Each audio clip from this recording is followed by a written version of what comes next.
جب انسان رب کا ہو جاتا ہے، پھر رب لوگوں کو دکھاتا ہے کہ جو شخص میرا ہو جاتا ہے، دیکھو میں اس کے ساتھ کیا سلوک کرتا ہوں۔ ہم میں سے بہت سے حضرات ایسے ہوں گے جن کے ماں باپ اس دنیا سے رخصت ہو چکے ہیں۔ ہم اس بات سے واقف ہیں کہ ہمارے والدین، بالخصوص ہماری والدہ کے کس قدر احسانات ہم پر رہے۔ ذرا ان کے حقوق بھی سوچیں تو ہم میں سے کتنے لوگ پابندی سے ان کی قبروں پر جاتے اور فاتحہ خوانی کرتے ہیں، حالانکہ ہم ان کی اولاد اور ان کا خون ہیں۔ لیکن یہ رب کا ہو جانے کا اعزاز ہے کہ کروڑ ہاں کروڑ مسلمان حضرت امام حسین رضی اللہ تعالیٰ عنہ کی شہادت کا سوگ مناتے ہیں۔ جگہ جگہ آپ رضی اللہ تعالیٰ عنہ کا ذکر ہوتا ہے، جگہ جگہ ختم اور قرآن خوانی کا اہتمام ہوتا ہے، اور یہ سب اہتمام کرنے والے وہ لوگ ہیں جن کا حضرت امام حسین رضی اللہ تعالیٰ عنہ سے خون کا رشتہ نہیں ہے۔ اس کے برعکس یزید کے خون کے رشتوں میں یہ جرت نہیں کہ وہ یہ دعویٰ کر سکیں کہ وہ اس کی اولاد ہیں، جبکہ حضرت امام حسین رضی اللہ تعالیٰ عنہ کی غلامی کا دعویٰ کرنے والے ان گنت ہیں۔ یہ سب اللہ کا ہو جانے کا ہی اعجاز ہے۔ ہم حضرت امام حسین رضی اللہ تعالیٰ عنہ کو بطور نمونہ، رول ماڈل کوٹ کرتے ہیں کہ اگر یہ دیکھنا ہو کہ جب اپنی جان کا مالک، اپنے مال کا مالک اور اولاد کا مالک اور خود اپنا مالک انسان اپنے رب کو جاننے لگتا ہے، زبان سے نہیں بلکہ دل سے، تو تب اس کے قول و فعل کیا ہو جاتے ہیں۔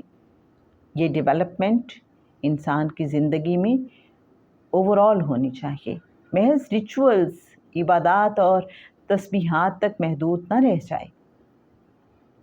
میں پھر یاد دلا دوں کہ اسلام عبادات، تسبیحات اور وظائف کا نام نہیں، یہ تو ایک کمپلیٹ پیکیج ہے جسے بتدریج ہمیں اپنی زندگی میں داخل کر لینا چاہیے، بلکہ ہم پورے اسلام میں داخل ہو جائیں، اسلام کو اس طرح اوڑھ لیں جیسے لبادہ اوڑھا جاتا ہے۔ زندگی کا کوئی پہلو ایسا نہ ہو جس میں اسلام کا رنگ نظر نہ آئے۔ ایک مثال اور عرض کر دوں، حضرت امام حسین رضی اللہ تعالیٰ عنہ کی زندگی کا ایک اور پہلو بھی واقعہ کربلا سے نمایاں ہوتا ہے۔ 9 اور 10 محرم کی درمیانی رات، جب حضرت امام حسین رضی اللہ تعالیٰ عنہ نے اپنے ساتھیوں سے خطاب کیا، یہ خطاب اخلاق کا انتہائی اعلیٰ نمونہ تھا۔ سب کچھ بیان کرنے کے بعد کہ کیا حالات ہیں اور یزید ان حالات میں حضرت امام حسین رضی اللہ تعالیٰ عنہ اور ان کے ساتھیوں سے کیا چاہتا ہے، حضرت امام حسین رضی اللہ تعالیٰ عنہ نے اپنے ساتھیوں سے ایک ایسی تاریخی بات کہی کہ جس پر اگر ہم 1% بھی عمل کر لیں تو انسانیت کے اعلیٰ مقام پر پہنچ جائیں۔ وہ تاریخی جملے یہ تھے: تم میں سے جو واپس جانا چاہے جا سکتا ہے، مجھے کوئی شکایت نہیں ہوگی، میں چراغ بجھا دیتا ہوں تاکہ تم میں سے جانے والوں کو شرمندگی نہ ہو۔ ملاحظہ کیجئے کہ اخلاق و کردار کے کس اعلیٰ درجے کے غماز ہیں یہ جملے۔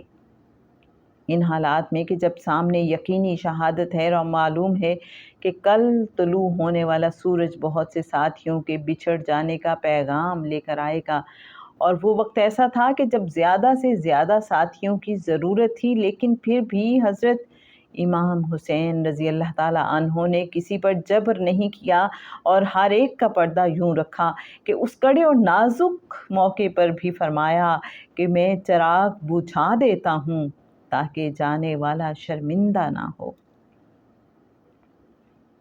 یہ ایسا واقعہ ہے کہ جس سے اگر ہم سبق سیکھنا چاہیں تو بہت کچھ سیکھ سکتے ہیں اور انسانیت کے بلند مقام پر پہنچ سکتے ہیں۔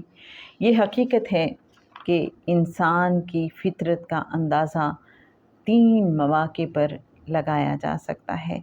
نمبر 1، جب انسان کو کسی دوسرے انسان سے دکھ پہنچے تو جواب میں اس کا ری ایکشن اس کی اصلیت کو ظاہر کر دیتا ہے۔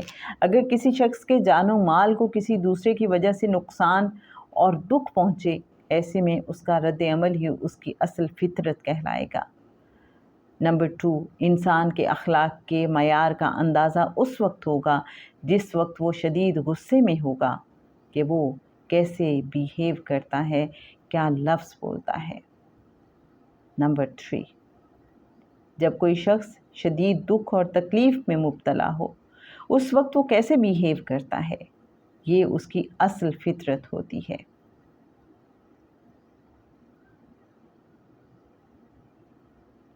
اس سے بڑھ کر دکھ اور تکلیف کیا ہوگی کہ شہادت اور تکلیف سامنے نظر آ رہی ہے، روحانی اور دنیاوی دونوں اعتبار سے۔ تو ایسے میں اس کردار کا مظاہرہ کرنا صرف اسی انسان کے بس میں ہو سکتا ہے جو فطرتاً انسانیت اور کردار کے انتہائی اعلیٰ مقام پر فائز ہو۔ ہم اپنے اسلاف کی ایسی چیزوں پر واہ واہ کرتے ہیں اور پھر انہیں بھلا دیتے ہیں، حالانکہ ان چیزوں سے تو زندگی کا چلن سیکھا جانا چاہیے۔